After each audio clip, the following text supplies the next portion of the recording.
نجاست کے حوالے سے، غلاظت کے حوالے سے، ٹھیک ہے. ایک ہوتی ہے غلیظہ، کون سی ہوتی ہے جی؟ نجاست غلیظہ. ایک ہوتی ہے خفیفہ. غلاظت جو غلیظہ ہوتی ہے، نجاست غلیظہ، وہ اصل میں ایسی غلاظت ہوتی ہے جس کے اوپر سخت حکم ہوتا ہے شریعت کی طرف سے. اور خفیفہ وہ ہوتی ہے کہ جس میں تخفیف ہوتی ہے، اس میں اتنا سخت حکم نہیں ہوتا، ہلکا حکم ہوتا ہے، ٹھیک ہے. تو پھر ہوتا کیا ہے کہ ہم قرآن کی اس آیت پہ عمل کرتے ہیں کہ یا ایھا الذین آمنوا اطیعوا اللہ واطیعوا الرسول واولی الامر منکم، کہ اے ایمان والو اطاعت کرو اللہ کی، اس کے رسول کی، اور جو تم میں صاحب حکم یعنی علماء اور فقہاء ہیں. اب چونکہ اس دنیا میں ہم دیکھتے ہیں تو اللہ جل شانہ نے بے شمار مخلوق پیدا فرمائی ہے. ان میں انسان بھی شامل ہے، چرند پرند درند. ایکسپریٹری سسٹم جو ہے، ان کے نظام اخراج جو ہے وہ سب میں شامل ہے. سارے ہی کسی نہ کسی اعتبار سے ایسی بات ہے جو فضلہ ہوتا ہے یا فالتو مادہ ہوتا ہے، وہ کسی نہ کسی طریقے سے بیان کر رہے ہوتے ہیں. اب اس میں ہمیں کیا پتہ چلے گا جی غلیظہ کون سے اور خفیفہ کون سے؟ ہر ایک کو ہم الگ الگ لینے لگ پڑے، ٹھیک ہے، پھر تو کام بڑا لمبا پڑ جائے. تو اس لیے پھر فقہاء نے کیا کیا کہ ایک اصول قاعدہ قانون مرتب کیا، کیونکہ قرآن میں اللہ نے کیا فرمایا کہ فقہاء کو بھی فالو کرو، ان کی پیروی کا بھی حکم اللہ نے قرآن میں عطا فرمایا. تو اس اعتبار سے پھر انہوں نے دو کیٹیگریز کی، غلاظت نجاست غلیظہ کی اور غلاظت نجاست خفیفہ. اب جو نجاست غلیظہ ہے، اس میں ہم نے یہ سمجھی بات کی، ایک تو اس میں سخت حکم ہوتا ہے، ٹھیک ہے، خفیفہ میں ہلکا حکم ہوتا ہے. اب اس کی ایک مقدار اور حکم جو ہے وہ جو غلیظہ ہے اس کا فقہاء نے یہ ذکر کیا کہ ایسی نجاست جو اگر آپ اپنے ہاتھ پہ اس کو رکھیں، ایگزامپل کے طور پہ، ٹھیک ہے، اگر آپ اسے اپنے ہاتھ پہ رکھتے ہیں، ٹھیک ہے، یا پھر پانی آپ لے لیں، اگر پانی آپ لیتے ہیں اور پانی آپ اس کو اپنے ہتھیلی پہ رکھتے ہیں اور اس وقت تک اسے نہ روکے پانی کو ڈالنا جب تک وہ اپنے آخری کنارے تک نہ پہنچے، یعنی کہ بہنے کی حد تک نہ پہنچے. اب اس کے بعد کیا ہوا، اتنا پانی آپ کے ہاتھ میں آ گیا، باقی آپ گرا دیں. اب جتنا ایریا اس پانی نے گھیر لیا ہے، جتنی تری آپ کے ہاتھ میں باقی رہ گئی ہے، وہ جتنا ہوگا نا وہ ایک درہم کے برابر شمار ہوگا. کتنا ہوگا؟ ایک درہم کے برابر، ٹھیک ہے جی، درہم کے، ٹھیک ہے، درہم. بات کیا جو فقہی اصطلاح ہے، ٹھیک ہے، شرعی اصطلاح میں وہ آپ کے سامنے رکھ رہا ہوں. البتہ اگر وہ نجاست کے اوپر ڈیپینڈ کرتا ہے. بعض نجاست ایسی رکھتی ہوتی ہے کہ جو جسم رکھتی ہے، بہنے کی صلاحیت نہیں رکھتی، گوبر ہو گیا، لید وغیرہ ہوتی ہے، ٹھیک ہے. تو اس کا ہم پھر 4.5 ماشی کا ایک وزن جو ہے شریعت نے ایک رکھا ہے، ٹھیک ہے، اس کے مطابق اسے دیکھیں گے. اگر بہنے والی نجاست ہے پھر وہ ایک درہم کے برابر ہے، ٹھیک ہے. یہ دو چیزیں ہوتی ہیں. اگر ایسی نجاست ہے جو کہ ایک درہم سے زیادہ لگ گئی ہے، ٹھیک ہے، تو پھر اس کو دور کرنا فرض ہے. کیا ہے جی؟ دور کرنا فرض. اگر ایسی نجاست ہے جو کہ ایک درہم جتنی ہے، اس کو پھر دور کرنا واجب ہے.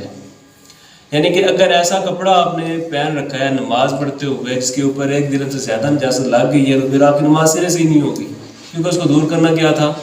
فرض تھا. اسی طرح اگر ایسی نجاست لگ گئی جو درہم کی مقدار کی حد تک ہے، تو وہ نجاست بھی دور کرنا آپ کے لیے واجب تھی. کیا جی تھی؟ واجب تھی. اگر ایسا کام آپ کرتے ہیں جو کہ نماز کے اندر جس سے منع کیا گیا وہ مکروہ تحریمی ہو، تو اس کی فرضیت ادا ہو جاتی ہے، لیکن نماز واجب زیادہ ہوتی ہے تو بار بار اٹھانی پڑتی ہے. تو اگر ایسی نجاست جو کہ ایک درہم جتنی آپ کے جسم پہ لگ گئی ہے، اس کپڑے کو پہن کے اگر نماز پڑھتے ہیں تو وہ نماز آپ کی ہو جائے گی، فرضیت اس کی ادا، لیکن اس کو دوبارہ لوٹانا کیا ہے جی؟ لازم ہے، ٹھیک ہے. اگر ایک درہم سے کم ہے نجاست، ایک درہم سے نجاست کم ہے، تو اس صورت میں کیا کرنا ہے کہ وہ جو نماز ہوگی وہ نماز ہو جائے گی، کیونکہ اس نجاست کو دھونا صرف سنت ہے. کیا ہے جی؟ صرف سنت کی حد تک آئے گا، وہ خلاف سنت ہو جائے گا لیکن اس میں نماز کا فساد نہیں ہوگا، ٹھیک ہے جی. اب ہم چونکہ وہ جو بات میں نے پہلے ذکر کی تھی کہ غلیظہ اور خفیفہ میں اگر ہم الگ الگ فرق کرنا شروع کر دیں تو پھر بڑا مشکل ہو جائے گا ہر جانور کو گننا. تو خفیفہ کو ہم انشاءاللہ کل ذکر کریں گے، ٹھیک ہے. اور جو غلیظہ میں آ رہی ہیں چیزیں ان کو آج ہم ان میں سے چند چیزوں کا ذکر کر لیتے ہیں. اب انسان کے جسم کے ساتھ کچھ ایسی چیزیں ہوتی ہیں جو کہ غلاظت کا سبب بنتی ہیں. مثال کے طور پہ حکم کیا، قانون کیا، اصول کیا کہ انسان کے جسم سے ایسی چیز جو نکلے جو اس کے اوپر غسل یا وضو کا لازم کر دے، غسل یا وضو کو لازم کر دے، وہ کیا ہوتی ہے؟ نجاست غلیظہ ہوتی ہے. کیا ہوتی ہے؟ نجاست غلیظہ ہوتی ہے. مثال کے طور پہ پیشاب کا نکلنا، ٹھیک ہے، کیونکہ شرع میں مسئلے میں یعنی ہم نے ایک مسئلہ بھی کر رہا گیا نا پاکی نہ پاکی کے سلسلے میں تو نماز کی بنیاد کے اوپر ہے یہ سارا سلسلہ، ٹھیک ہے. اگر یہی نہیں ہوگی تو پھر نماز آگے نہیں ہو سکتی. ہم قرآن ہاتھ لگا کے دیکھ کے نہیں پڑھ سکتے. اگر ہمارا غسل ایک الگ بات ہے، غسل وہ بھی نہ ہو تو پھر ہم بالکل نہیں پڑھ سکتے، زبانی بھی نہیں سے پڑھ سکتے. تو اس بات کا مد نظر رکھنا ہے کہ وہ بندہ جو پیشاب ہوتا ہے اس کے بندے کے شرمگاہ سے نکلا ہے، ٹھیک ہے. اس حوالے سے یہ بات حدیث مبارکہ ہے کہ مسلم شریف کی حدیث مبارکہ کہ حضور خاتم النبیین صلی اللہ علیہ وسلم شاہ فرمایا، حضرت عائشہ صدیقہ رضی اللہ عنہ فرماتی ہیں کہ آپ صلی اللہ علیہ وسلم برگاہ میں اکثر لوگ بچے لے کے آیا کرتے تھے حصول برکت کی نیت سے کہ آپ صلی اللہ علیہ وسلم کے پاس جائیں گے تو برکت حاصل ہوگی اللہ کی عطا سے، ٹھیک ہے. اور پھر آپ صلی اللہ علیہ وسلم ان کے لیے برکت کی دعا فرمایا کرتے تھے اور انہیں کوئی چیز منہ اپنے مبارک میں رکھ کر چبا کر ان کے منہ میں ڈالا کرتے تھے. تو پھر آپ صلی اللہ علیہ وسلم کے پاس ایک بچہ لایا گیا. اب وہ بچہ تھا، اس نے پیشاب کر دیا.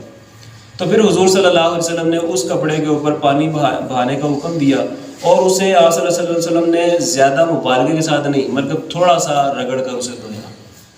تو پتہ چلا کہ ایسا کپڑا جس کے اوپر نجاست گر جاتی ہے بچے کا پیشاب، کیونکہ ہمارے وہاں کے پاس چیزیں ایسی جو غلط نام ہوتی ہیں، وہ کہتے ہیں جی بچے کا پیشاب جو ہوتا ہے وہ پاک ہوتا ہے، جبکہ ایسی بات نہیں ہے. اب وہ بچہ ہو یا بڑا ہو دونوں میں کوئی فرق نہیں، دونوں کا جو پیشاب ہے وہ غلاظت غلیظہ میں نجاست غلیظہ میں شامل ہے، ٹھیک ہے جی. اس کا جو حکم میں نے پہلے دنم کے اعتبار سے ذکر کیا تھا تو وہ آپ دیکھ لیجیے گا، اصول پہلے میں نے آپ کو پہلے بتا دی ہے، ٹھیک ہے. اور اب ہم صرف وہ چیزیں ذکر کر رہے ہیں جن کی وجہ سے غلاظت غلیظہ کے حکم میں جو چیز آ رہی ہوتی ہے. اسی طرح منی کا خارج ہونا، منی بھی چونکہ شرمگاہ سے نکل رہی ہوتی ہے تو اس کے بارے میں حدیث مبارکہ سنن نسائی میں لکھی ہوئی ہے کہ حضور صلی اللہ علیہ وسلم شافر میں اگر منی نظر آ جائے تو پھر تم پہ غسل لازم ہے. تو پتہ چلا کہ جو چیز انسان کے غسل یا وضو کے لازم کا سبب بنتی ہے وہ نجاست غلیظہ میں شامل ہے. تو منی جو وہ کس میں شامل ہے؟ نجاست غلیظہ میں شامل ہے، ٹھیک ہے. اسی طرح مزی کے حوالے سے ہے، بخاری شریف کی حدیث مبارکہ یہ والی سنن نسائی میں بھی حدیث مبارکہ لکھی ہوئی ہے کہ حضرت مقداد رضی اللہ تعالیٰ عنہ راوی حدیث ہے. آپ بیان فرماتے ہیں کہ حضرت علی رضی اللہ تعالیٰ عنہ کو مزی بہت زیادہ آیا کرتی تھی. اب چونکہ حضرت فاطمہ تو زہرا رضی اللہ تعالیٰ عنہ جو کہ بنت رسول صلی اللہ علیہ وسلم ہے، آپ صلی اللہ علیہ وسلم کی بیٹی ہیں، وہ آپ حضرت علی رضی اللہ تعالیٰ عنہ کے عقد میں تھی، ان کے نکاح میں تھی. تو اس باب سے خود سوال کرتے ہوئے انہیں حیا آتی تھی. تو انہوں نے کیا کیا، حضرت مقداد رضی اللہ تعالیٰ عنہ کو حکم دیا کہ یہ سوال لے کہ نبی کریم صلی اللہ علیہ وسلم کی بارگاہ میں حاضر ہوا. پھر وہ اس طرح ہوا کہ انہوں نے اس طرح یہ سوال جا کے عرض کیا تو پھر رسول اللہ صلی اللہ علیہ وسلم ارشاد فرمایا کہ وہ بندہ جس کی شرمگاہ سے مزی نکلتی ہے، یہ اصل میں منی کے نکلنے سے پہلے نکلتا ہے، پتلا سفید پانی ہوتا ہے جو کہ منی کے نکلنے سے پہلے نکلتا ہے. تو ہوتا کیا ہے کہ اس سے صرف وضو ہے. آپ صلی اللہ علیہ وسلم کا ارشاد فرمایا کہ اس سے صرف کیا ہے جی؟ وضو ہے. یعنی کہ جو اعلیٰ تناسل ہے، جو شرمگاہ ہے اسے دھو لو اور اس کے بعد وضو سے، اس کے علاوہ اس کے ساتھ غسل وغیرہ نہیں ہے. تو پتہ چلا مزی کے نکلنے سے بھی غسل لازم ہوتا ہے، لہٰذا وہ بھی نجاست غلیظہ میں شامل ہے، ٹھیک ہے جی. اسی طرح خون ہوتا ہے. آپ مثال کے طور پہ عورتیں ہیں، ان کو حیض و نفاس آتا ہے، ٹھیک ہے. جب تک وہ آتا ہے تب تک وہ ناپاک رہتی ہیں، جس کی جو کم از کم مدت 3 دن زیادہ سے زیادہ 10 دن ہوتی ہے، ٹھیک ہے. بعض عورتیں ایسی ہوتی ہیں جن کے ایام مخصوصہ ہوتے ہیں، یعنی کہ خاص ٹائم ڈیوریشن ہوتی ہے، ٹھیک، اس حد تک وہ رہتی ہیں. تو پتہ چلا خون جو ہے وہ نکلنے کا سبب، اب ایک ہوتا ہے انسان کے باڈی پہ کٹ لگ جاتا ہے، وہ خون نکلتا ہے. اگر وہ خون ہو یا پیپ ہو یا چھالا وغیرہ ہے، یہ تینوں ایک ہی کیٹیگری میں آتے ہیں. خون چلے ٹھیک کہتے ہیں جی ہم آکسیجنیٹڈ بلڈ ہے، اس میں کسی قسم کی ایسی کوئی چیز نہیں ہے جو اسے گندا کر رہی ہو. ایک ہوتا ہے ڈی آکسیجنیٹڈ بلڈ ہوتا ہے، ٹھیک ہے، جن کے اندر فالتو فاضل مادے موجود ہوتے ہیں، جیسے چھالا وغیرہ بن کے سامنے آ جاتا ہے یا پنسی پھوڑے وغیرہ بن کے سامنے آ جاتے ہیں. اگر کٹ لگ گیا، بلڈ تھوڑا سا صرف اپنی جگہ سے نکل کے سامنے ظاہر ہوا ہے، آگے بہا نہیں ہے، فلو نہیں کیا اس نے. اگر اپنی جگہ پہ اسٹل رہا، وہ چاہے پھنسی پھوڑا چھالا خون کچھ بھی آپ جگہ پہ اگر رہے گا تو وہ آپ کے وضو کے ضیاع کا سبب نہیں بنے گا، ٹھیک ہے. یعنی کہ وضو قائم رہے گا، کسی نے وضو کیا ہوا ہے تو. اگر وہ بہہ گیا تو پھر اس کا وضو جو ہے وہ کیا ہوگا؟ ٹوٹ جائے گا، ٹھیک ہے جی. یہ چیزیں ہوگی. اب پیشاب کے ضمن میں صرف ایک حدیث مبارکہ کا ذکر کروں گا، ٹھیک ہے جی. وہ یہ ہے کہ بخاری شریف کی حدیث مبارکہ حضرت ابن عباس رضی اللہ تعالیٰ راوی حدیث بیان فرماتے ہیں کہ حضور نبی کریم صلی اللہ علیہ وسلم مکہ یا مدینہ، یہ آپ کے الفاظ ہیں، مکہ یا مدینہ کے باغات میں سے جا رہے تھے. ادھر آپ صلی اللہ علیہ وسلم نے 2 قبر والوں کی آوازیں سنی کیونکہ ان کے اوپر عذاب ہو رہا تھا. تو پھر حضور نبی مکرم صلی اللہ علیہ وسلم نے ارشاد فرمایا کہ ان کے اوپر عذاب کوئی بڑی وجہ سے نہیں تھا ہو رہا. مطلب بڑی وجہ کہنے کا مراد یہ ہے کہ وہ ایسی وجہ نہیں تھی جس سے وہ بچ نہ سکتے ہوں، بچ سکتے تھے لیکن انہوں نے کیا کیا؟ احتیاط نہیں کی ہے. تو آپ صلی اللہ علیہ وسلم نے حکم دیا کہ جاؤ 2 شاخیں لے کے آؤ، اور ایک کو ایک کی قبر پہ گاڑ دیا، دوسری کو دوسری کی قبر پہ گاڑ دیا شاخ. تو پھر رسول اللہ صلی اللہ علیہ وسلم سے لوگوں نے سوال کیا کہ یا رسول اللہ صلی اللہ علیہ وسلم آپ نے ایسا عمل کیوں کیا؟ تو پھر نبی مکرم صلی اللہ علیہ وسلم جواب میں کہ جب تک یہ تار و تازہ رہیں گی، سبز رہیں گی، تب تک یہ اللہ کی تسبیح کرتے رہیں گی، ہو سکتا ہے کہ اللہ جل شانہ ان کے عذاب میں تخفیف کر دے. ٹھیک ہے، یعنی کہ پتہ چلا اگر آپ پھول وغیرہ قبرستان میں جاتے ہیں، ڈالتے ہیں، اس طرح کی چیزیں، ٹھیک ہے، تو وہ خلاف شرع نہیں ہے بلکہ شریعت سے، بخاری شریف کے حدیث مبارکہ سے ثابت ہے.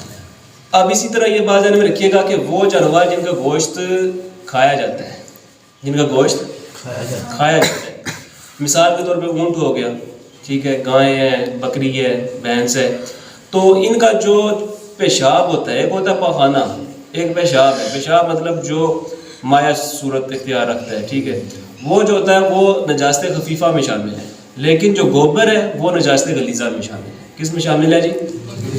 سنن نسائی کی حدیث مبارکہ حضرت عبداللہ رضی اللہ عنہ راوی حدیث بیان فرماتے ہیں کہ نبی مکرم صلی اللہ علیہ وسلم ایک دفعہ آپ خانہ کعبہ کے قریب نماز پڑھ رہے تھے، ادا فرما رہے تھے، اور مشرکین مکہ میں سے ایک گروہ تھا کہ جو وہاں پہ اونٹ ذبح کر کے انہوں نے رکھا ہوا تھا، اور ان میں سے ایک شخص نے کہا کہ اب وہ کون شخص ہے جو اٹھے یہ گوبر جو اس کا اونٹ کا پڑا ہوا تھا اس کو اٹھائے، اور جب نبی کریم صلی اللہ علیہ وسلم نعوذ باللہ جائیں گے وہاں پہ سجدے میں اور ان کے اوپر پیٹھ پہ رکھ دیں.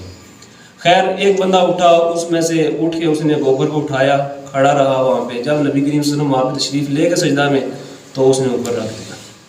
حضرت فاطمہ زہرا رضی اللہ عنہ کو جب یہ بات پتہ چلی تو آپ گئیں جلدی سے اس گوبر کو، نجاست کو، پلیتی کو، یہ جو لفظ ہے پلیتی کے استعمال کی گئی ہے، ٹھیک ہے، اس کو ہٹایا. اور پھر آپ صلی اللہ علیہ وسلم جب نماز مکمل، آپ صلی اللہ علیہ وسلم نے جب یہ چیز آپ صلی اللہ علیہ وسلم کو پتہ چلی تو پھر آپ صلی اللہ علیہ وسلم کے حق میں دعا کی کہ یا اللہ ان کا معاملہ میں تیرے اوپر چھوڑتا ہوں. تو پھر وہ جو راوی عبداللہ رضی اللہ تعالیٰ عنہ وہ فرماتے ہیں کہ اللہ جل شانہ نے پھر غزوہ بدر میں اللہ کی قسم کہ جس نے قرآن نبی کریم صلی اللہ علیہ وسلم پہ نازل فرمایا، ان لوگوں کو میں نے، وہ 7 بندے تھے ٹوٹل جن کا نام لے کے نبی کریم صلی اللہ علیہ وسلم پر دعا فرمائی تھی، ان کو غزوہ بدر والے دن کنویں کے اندر گرتا میں نے دیکھا. یعنی کہ وہ مشرکین جو مر گئے تھے ان کو اللہ جل شانہ کے نبی نے پھر ایک کنواں کھدوایا تھا، اس کے اندر ڈلوا دیا، ان میں وہ 7 لوگ بھی موجود تھے. الذین یؤذون رسول اللہ لہم عذاب علیم، جو اللہ کے رسول کو اذیت پہنچاتے ہیں ان کے لیے دردناک عذاب ہے. اس کی بے شمار مثالیں قرآن و حدیث میں شامل ہیں. تو وہ پتہ چلا جی جو ایسا جانور ہے جو حلال ہے کھانے میں، اس کا جو گوبر ہے وہ بھی کیا ہے؟ نجاست غلیظہ میں شامل ہے. اور جو چیرنے پھاڑنے والے جانور ان کا بدرجہ اولا نجاست غلیظہ میں شامل ہے، وہ چاہے چھوٹا ہو یا پھر بڑا استنجا ہو، دونوں نجاست غلیظہ میں شامل ہے. تو آج کے لیے نجاست خفیفہ اور جو غلیظہ ہے اس کا فرق کم از کم سمجھ آ گیا.